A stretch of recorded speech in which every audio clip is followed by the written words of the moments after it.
Di jantung Eropa Tengah, sebuah kekaisaran raksasa pernah berdiri sebagai benteng terakhir monarki kuno. Namanya Austria-Hongaria. Sebuah negara yang bukan hanya satu, tapi dua dalam satu mahkota. Mewakili ambisi besar, tapi juga kesalahan besar. Ini adalah kisah tentang kompromi politik, nasionalisme yang ditekan, dan akhirnya kehancuran yang mengubah wajah Eropa untuk selamanya. Untuk memahami Austria-Hongaria, kita harus mundur ke tahun 1804. Saat itu, Kekaisaran Romawi Suci yang telah eksis lebih dari 800 tahun tengah runtuh di bawah tekanan Napoleon. Kaisar Franz Dubut mengambil langkah drastis. Ia membubarkan Kekaisaran tua dan memproklamasikan Kekaisaran baru, Kekaisaran Austria. Wilayahnya luas, dari Austria, Bohemia, Hungaria, Transilvania hingga Dalmatia. Tapi satu hal yang tidak berubah, Austria tetap dikendalikan oleh satu keluarga Habsburg. Tahun 1848, seluruh Eropa dilanda revolusi. Rakyat kebebasan, konstitusi, dan otonomi. Derbra, kaum nasionalis Hungaria bangkit. Mereka ingin merdeka dari Wina.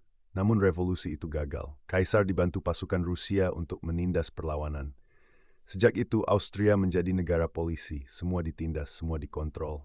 Tapi benih perpecahan sudah ditanam. Kekalahan Austria dalam perang melawan Prusia dan Italia membuat Habsburg sadar. Kekuasaan mereka tak bisa dipertahankan tanpa kompromi. Maka lahirlah Perjanjian Ausgleich tahun 1867. Inilah momen berdirinya negara baru, Austria-Hongaria. Dua negara dalam satu kerajaan. Austria dan Hungaria memiliki parlemen, perdana menteri, bahkan sistem hukumnya sendiri. Tapi mereka berbagi satu raja, satu tentara, dan satu kebijakan luar negeri. Masalahnya, dual monarki hanya melibatkan dua bangsa, Austria dan Hungaria.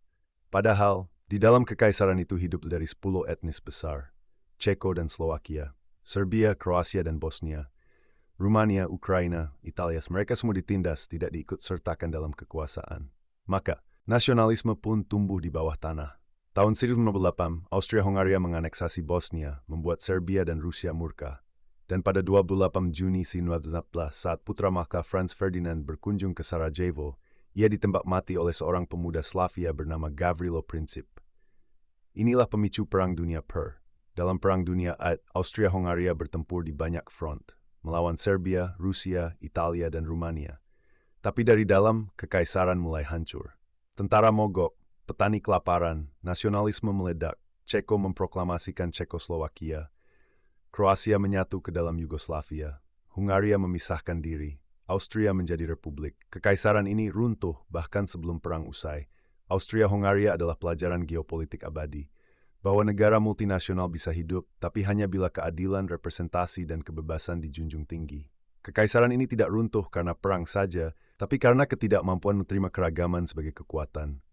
Hari ini, warisan Austria-Hongaria masih terasa di jalan-jalan Praha, stasiun Budapest, hingga konflik di Balkan. Sebuah imperium yang mencoba menyatukan dunia, tapi justru terbelah oleh dirinya sendiri.